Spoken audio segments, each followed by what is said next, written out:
Kun raadiyoo sagalee walabummaa Oromiyaati. Raadiyoon sagalee walabummaa Oromiyaa sagantaa isaa torbanitti yeroo tokko dilbata galgala keessaa akka lakkoofsa Oromootti sa'a 7 hanga 7:00 akka lakkoofsa Habashaatti ammoo sa'a 1 hanga 1:00 dambalii gabaabaa meetir baandii 16 kiiloo heerzii 17,860 irratti isiniif dabarsu amma jalqaba. Raadiyoon sagalee walabummaa Oromiyaa akeeka qabsoo kan saba Oromoo bilisaaf biyya Oromoo walaba sirna dimookiraasii faqaan bulu deebisanii gadi dhaabuuf godhamu deeggara.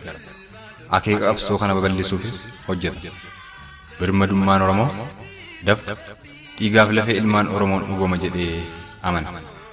Dhaggeeffattoota isaas wareegama qaalii kanaaf kakaasuuf carraaqa. Kun raadiyoo sagalee walabummaa Oromiyaati.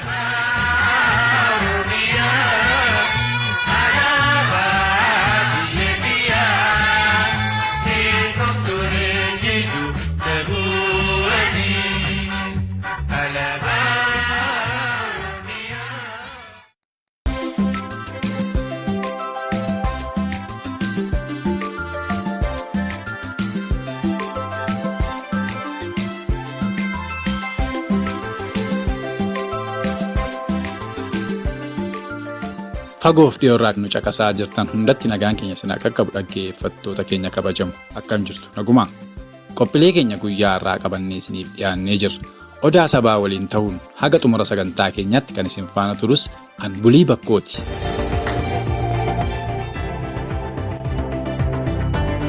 Hashama harka fuunee dhaggeeffattoota keenya godina Harargee lixaa aanaa Masalaa Araddaa Waltaasisii fi Jannataa keessatti falmaan uummatni Oromoo sirna koloneeffataa wayyaanee irratti taasisu jabaatee itti fufuu kan jedhu mataa oduu keenya guyyaa har'aa keessaa isa tokkodha. Oduu keenya guyyaa har'aa kan isin dhageessisus an Falmattuu Lammiiti. Human Rights Watch gabaasa guyyaa kaleessaa baaseen mormii bara 2015 ji'a sadaasaa irraa kaasee Oromiyaa keessatti adeemsifamaa tureen namootni 400tti lakkaa'aman ajjeefamuu fi kanneen 10,000 lakkaa'aman ammoo mana hidhaatti rakkataa jiraachuu ifa godhe. Bal'ina gabaasa kanaa oduu keenyatti aansuun qabannee isiniif dhiyaanna. Dhaamsi raadiyoo sagalee walabummaa Oromiyaas qophii keenya gara xumuraa irratti isiniif dhiyaatu ta'a. Oduu keenya guyyaa har'aaf gara Falmattuu Lammiitti haa dabarru.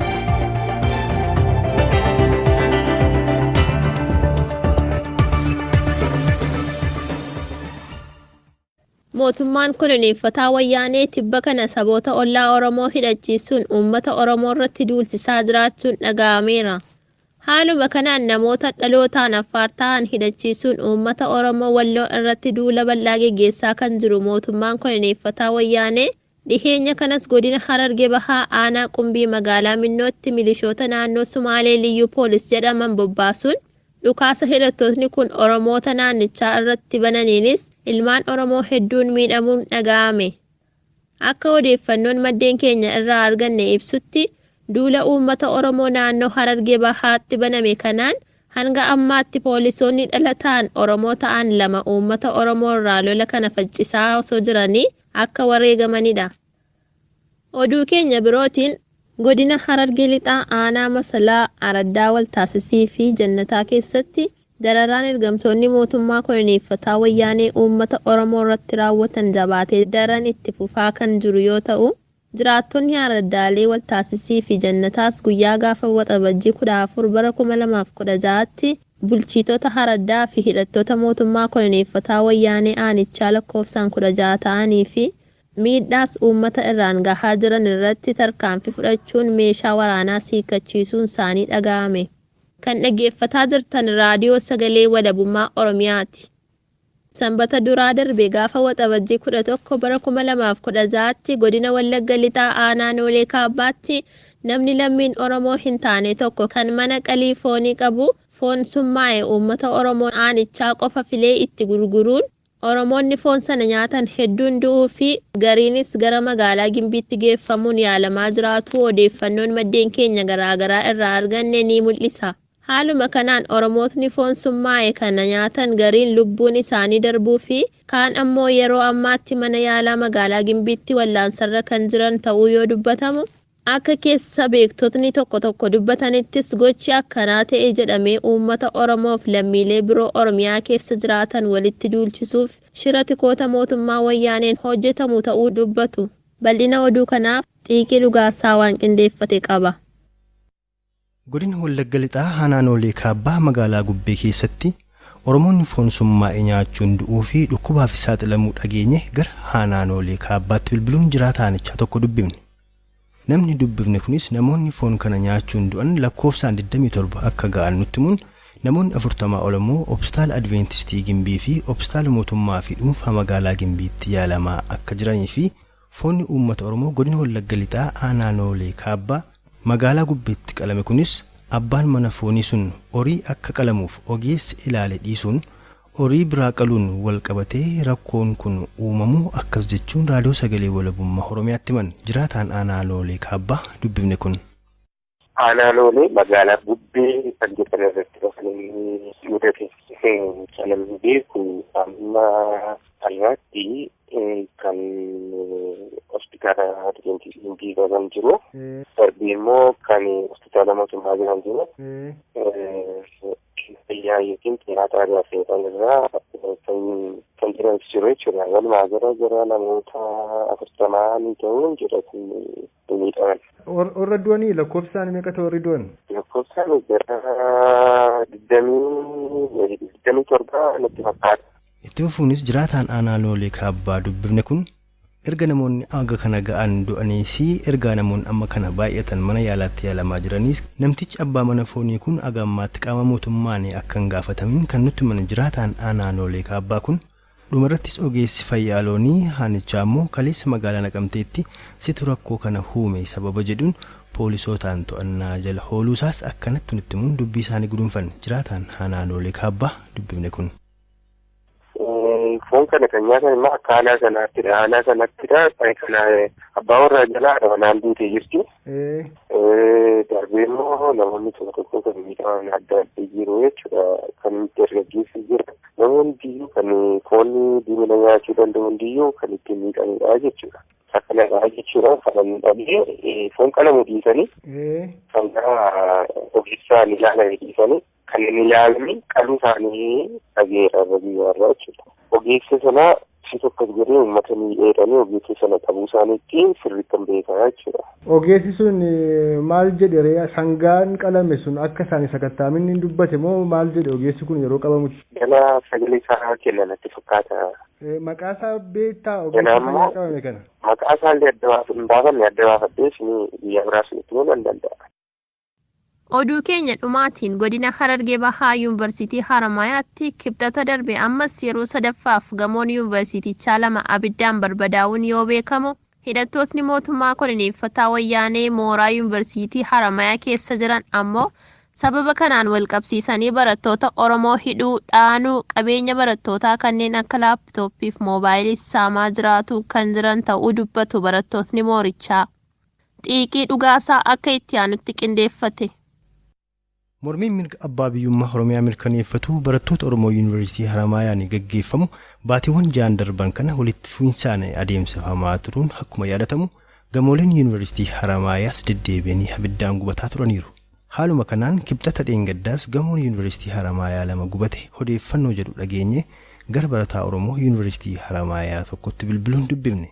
Barataan dubbifne kunis gamoon Yuunivarsiitii Haramayaa 2 gubachuu dhugoomsuun taateewwan sanaan wal qabatee barattoota Oromoo Yuunivarsiitii Haramayaatti loltoota koloneeffataa mootummaa wayyaaniin raawwates akkanatti nutti himuun dubbii isaa eegale. Barataan Oromoo Yuunivarsiitii Haramayaa dubbifne kun.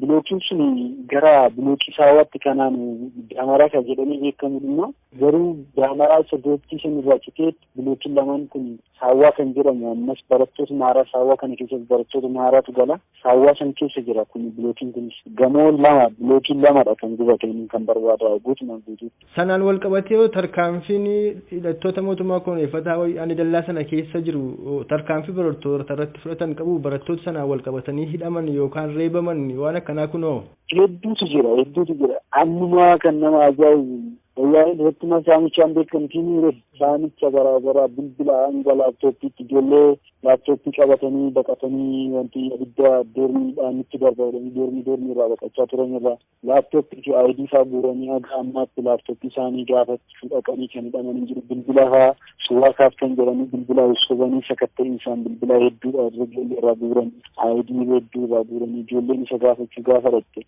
innumaayyuu simtu yakka kana raawwate jedhanii amma haga ammaatti ijoollee bakkeettiidhaan illee beekamu gotte haga ammaatti ijoollee irraa qabeenya hedduu guuranii bilbila gurguddaa kana bilbila hedduu fuudhanii laaptooppii illee ni fuudhanii humni waraanaa kun mooraa keessa qubatee jiru guyyaa sana reebicha haala maleedha kan isaan galgal sana irratti raawwachaa bulan. Barattoonni Oromoo Yuunivarsiitii Haramaayaa kanneen hidhaman qabatamaan eessa akka jiran akka hin beekamne kan nutti hime barataan Yuunivarsiitii Haramaayaa dubbifne kun mooraan Yuunivarsiitii Haramaayaa hammas cufamuun barattoonni akka alambaan ittifamaa jiraachuus erga nutti hime booda haalli baruu fi barsiisuu mooraa Yuunivarsiitii Haramaayaa keessaas akkamitti akka jiru nutti himuun dubbii isaa qacceesse barataan Oromoo Yuunivarsiitii Haramaayaa dubbifne kun. Barattoonni muraasni kan isaan jiran achuma mooraa keessadha. Barattoonni kanneen biroo immoo gara addallee kan fudhataman ni jiru. Bakki qubsama hidhamtoonni godina Harargee ba'aa kun itti tursiifaman achitti kan fudhataman jiru. Gara magaalaa Hararii kanallee kan geeffaman jiru jedhama. Dirreedawaallee kan geeffaman jiru jedhama. Garuu qabatamaadhaan mooraa keessa socho'anii haala kan sirriitti qulqulleeffachuun baay'ee ulfaataadha waan ta'eef mooraa keessatti baatilee sadiif nuukkaansitee ba'uu fi galuun hin danda'amu barti. Ammayyuu kanaaf haala isaa qulqulleeffachuun baay'ee ulfaata. Eeyyee gartee wayyaaniin wanna qabduu fi waan jedhamtu wallaaltee jirtiin wanta gootu tokko har'a ni ijaarte boru ni diigdi sodaa guddaa keessa seentee tola jirtu sagaleen barattoota humna isaaniiti ol waan ta'eef barattoota hedduu ukkaamsanii turanii barattoota ukkaamsan sana egaa barattoonni isaan kan barreetti gallee hin baranne hanga barattoota sana gannuuf gadhiiftanitti jedhanii hakikichiisaa fi tarkaanfiidhaan sila sarbanii jedhanii barattoota abdaama hedduudhaan barattoota hanga takka gadhiisanii jiranii barattoota murtaa'e immoo dhoksanii hambifatanii jiran beektii barattoota hin gadhiisanii gama tokkoon sini gadhiisni irra hunduma jedhanii barattoota amansiisuu yaalan illee barattoota hedduudha kan isaan hambifatanii jiran. Amma kan irraa kana walumaa gala torbee kan haalli baruuf barsiisuu Yuunivarsiitii Haramaayaa keessaa maal fakkaata? Itti fufeera moo akkuma dhaabbatetti jira? Itti fufeera sin jedhamuu hin danda'amu beektii maal akka godhani barataan kilaasii galee barachuu gaafa didu sagantaa barnootaa qormaataa baasanii sagantaa qormaataatiinidha kan isaan amma socho'aa jiran qormaata jedhanii qormaata guyyaa kana hanga gaafa guyyaa kanaatti jedhanii baasanii naannoo guyyaa 16 kaastanii hanga 27tti qormaata qabdu qormaataaf akka qophooftan jedhanii iskeejula qormaataa baasanii laxxafanii saniin booda barnoota kan jedhan hin jiru barataan doormii isaatti dubbisaa jiranii.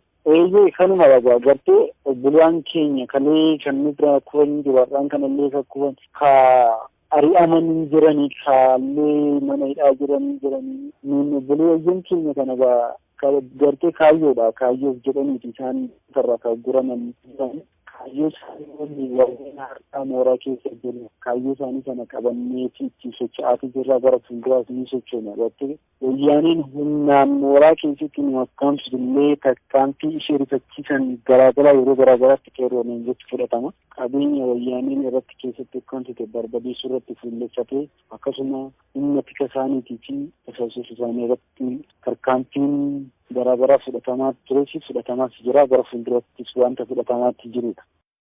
Oduun keenya har'aaf qabannee dhiyaanne haga kana qophiilee keenya hafan waliin turtii bareedaa.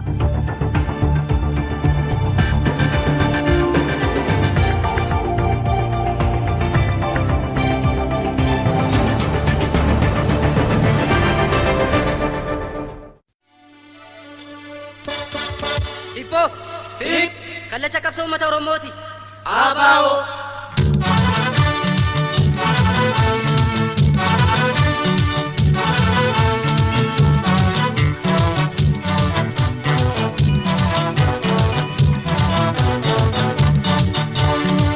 Falataa mukaan soofare.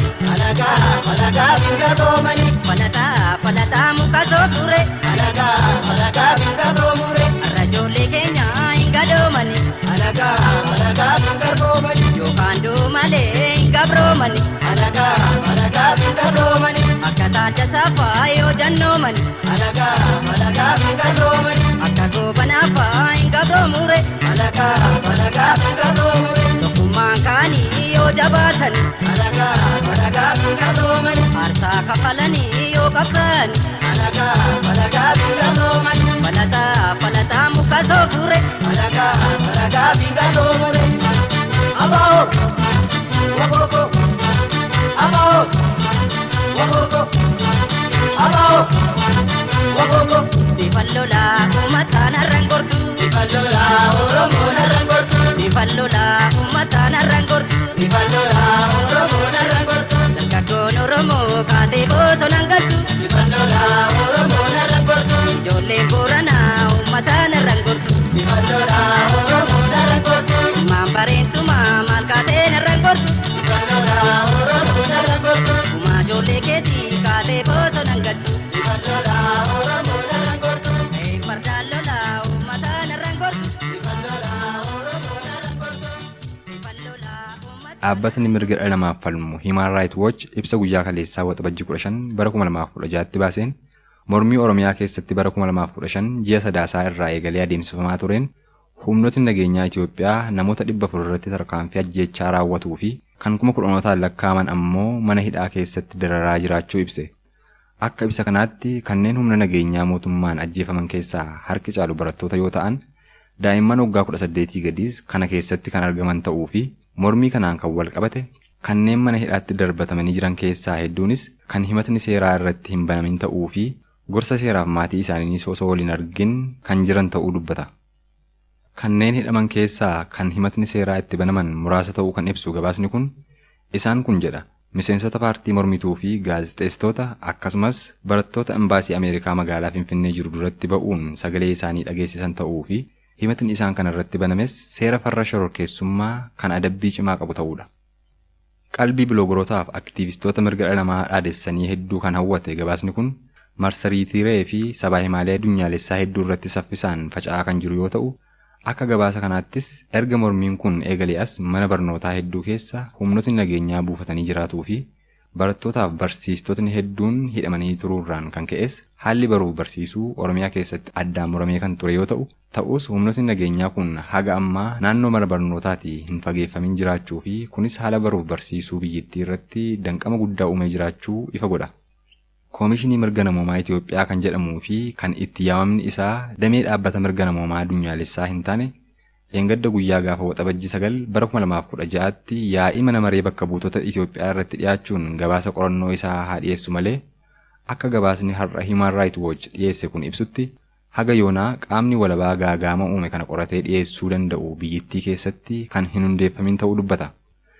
Gabaasni kun itti fufuun miidhaan humnoota nageenyaan uummata irratti fudhataman akkuma itti fufetti waan jiruuf mormiin ji'oota 7 dura Oromiyaa keessatti eegalame kan hin dhaabbatin jiru ta'utti dabalataan mootummaan humnoota nageenyaa mana barnootaa keessaa baasuu dhiisuunis haala uumame kana daran hammeessuuf kan jiru ta'uu tilmaama.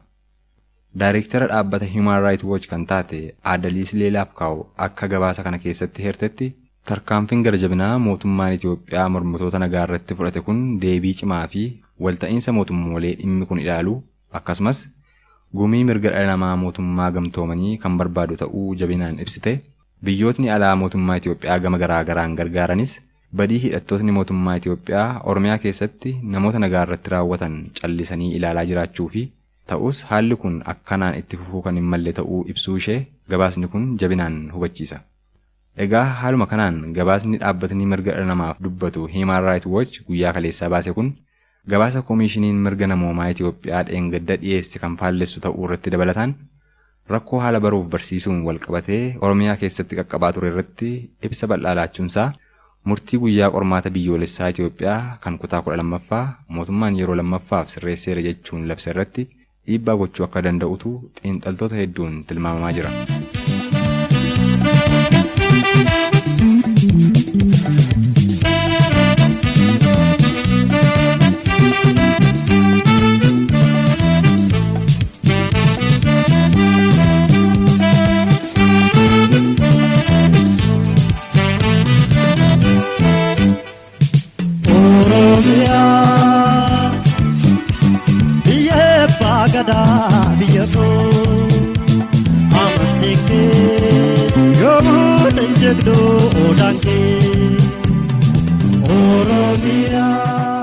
Kan dhaggeeffachaa jirtan raadiyoo sagalee walabummaa Oromiyaatti dhaggeeffattoota keenya.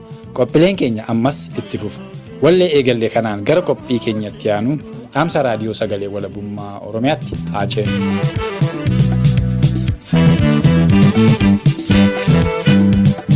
Nuusini waliin iltaanu amma biddaa fi dhidhiiti daandii duubsaniif qajeela yoo diddan qabeessi adeela Oromiyaan biyya keenya